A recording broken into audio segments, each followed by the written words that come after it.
안녕하세요. 날마다 주께로 11월 1일 큐티 가이드입니다. 오늘 함께 오신 말씀은 디모데전서 5장 9절에서 16절의 말씀입니다. 바울이 디모데에게 여러 가지 충고를 하는 내용 중에 교회가 갖고 있는 순기능 중 모임에 대한 충고를 해주고 있습니다. 그 중에서도 관계를 건강하게 세우기 위한 지침 사안에 대해서 가르쳐주는 내용이 오늘 본문의 내용입니다. 교회는 다양한 연령층이 존재하는 곳입니다. 다양한 사람들이 함께하는 곳입니다. 그래서 각 모임의 성격과 성향이 매우 다릅니다. 그래서 이 다양한 모임의 공동체를 어떻게 하면 건강하게 잘 유지하고 세워갈지에 대해서, 그 관계성을 어떻게 잘 일으킬지에 대해서 오늘 본문이 우리에게 이야기를 해주고 있는데요. 바울이 디모데에게 많은 조언을 하는 그 과정 속에서 어떠한 모양이 있었는지에 대해서 함께 본문을 보시면서 살펴보시기를 소망합니다. 1번입니다. 과부의 명비에 올릴 자격은 무엇입니까? 여러분 10절을 보시면 선한 행실의 증거가 있어 혹은 자녀를 양육하며 혹은 나그네를 대접하며 혹은 성도들의 발을 씻으며 혹은 환난당한 자들을 구제하며 혹은 모든 선한 일을 행한 자라야 할 것이요. 교회로부터 공인을 받은 과부는 교회로부터 지원을 받을 수 있었다라고 말합니다.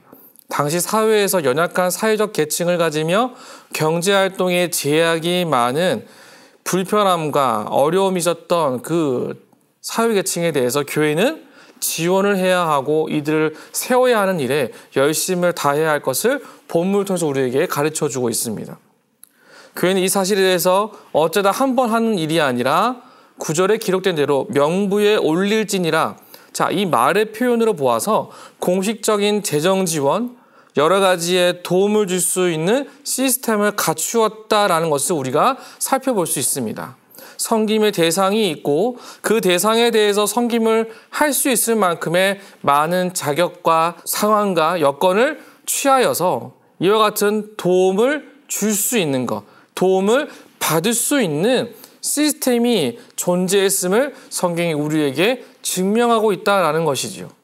그래서 이 사회가 온전하고 안전하게 세워지기 위해 교회가 가져야 할 순기능, 연약한 계층을 돕고 살리는 일에 열심을 다했다. 그것은 스쳐 지나가는 어쩌다 한 번이 아니라 시스템적이고 확실하게 이루어졌음을 성경이 우리에게 이야기를 해주고 있습니다. 2번입니다. 에베소 교회에서 문제를 일으킨 젊은 과부들은 어떤 모습입니까? 13절을 보시면 또 그들은 게으름을 익혀 집집으로 돌아다니고 게으를 뿐 아니라 쓸데없는 말을 하며 일을 만들며 마땅히 아니할 말을 하나니 교회를 다님에도 불구하고 그리스도에 대한 헌신과 충돌하는 인간적인 생각과 욕망이 존재하였다라는 것을 성경이 우리에게 보여주고 있습니다. 13절에 기록된 대로 실제적인 이유들이 있었다라는 것이지요. 분별하지 못하는 모습, 삶의 경계와 상황이 불확실한 모습, 온전하지 못한 부분에 대하여서 성경은 훈계하여 바른 신앙의 모습을 갖추어야 할 것을 주장하고 있다는 것을 우리에게 보여주고 있습니다. 3번입니다. 바울은 젊은 과부에게 어떻게 권면하라고 말합니까? 14절입니다. 그러므로 젊은이는 시집가서 아이를 낳고 집을 다스리고 대적에게 비방할 기회를 조금도 주지 말기를 원하노라. 다시 가정을 세우는 것이 그리스도의 온전한 믿음을 강건하게 세우고 일으키는 일에 가장 분명한 열심을 가져야 된다고 설명을 하고 있습니다. 성경을 잘 보시면 바울이 권면을 하고 있습니다. 명령하지 않았다는 거예요. 그만큼 쉽지 않은 과정이었음을 의미하고 있는 것이죠. 그래서 가장 최우선의 방법, 가정을 세워 함께 안전함을 지키고 이 일에 함께 선다면 유혹에 지배당하지 않을 것이다 라는 것을 바울은 분명하게 선언하고 있다라는 거예요.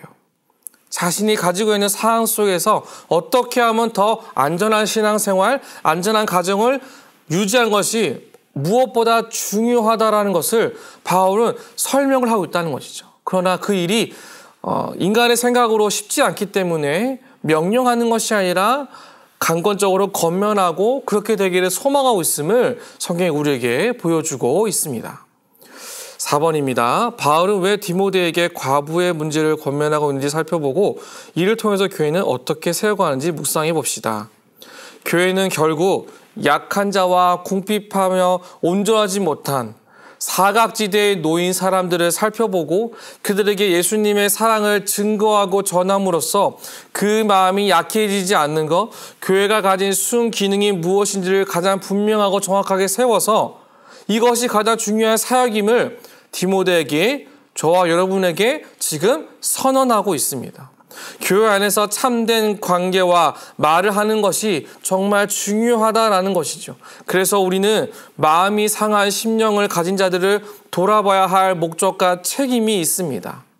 예수님처럼 살아가는 것, 그것이 교회에 속한 우리의 본질적인 모습임을 믿으시기를 소망합니다. 마지막 5번입니다. 교회의 모든 사역은 공정하고 지혜롭게 진행되어야 합니다. 특히 구제 사역에 있어 이러한 지혜가 꼭 필요합니다. 나의 주변에 도움이 필요한 사람들을 떠올려보고 이들을 위해 진심을 다해 도울 수 있는 방법들을 생각해 봅시다. 내가 할 수 있는 최선의 것으로 내 이웃을 내 몸과 같이 아끼고 섬길 수 있는 지혜를 모으는 것. 사람의 마음을 주님 앞에 내어드려서 사랑할 수 있는 마음을 내어주는 것. 우리가 할 수 있는 최선의 것이라고 믿습니다. 우리 모두가 이 일에 함께 증인의 삶을 살아감으로 예수 그리스도의 거룩한 복음을 증거하는 거룩한 성도의 모습을 살아가시기를 주님의 이름으로 축복합니다.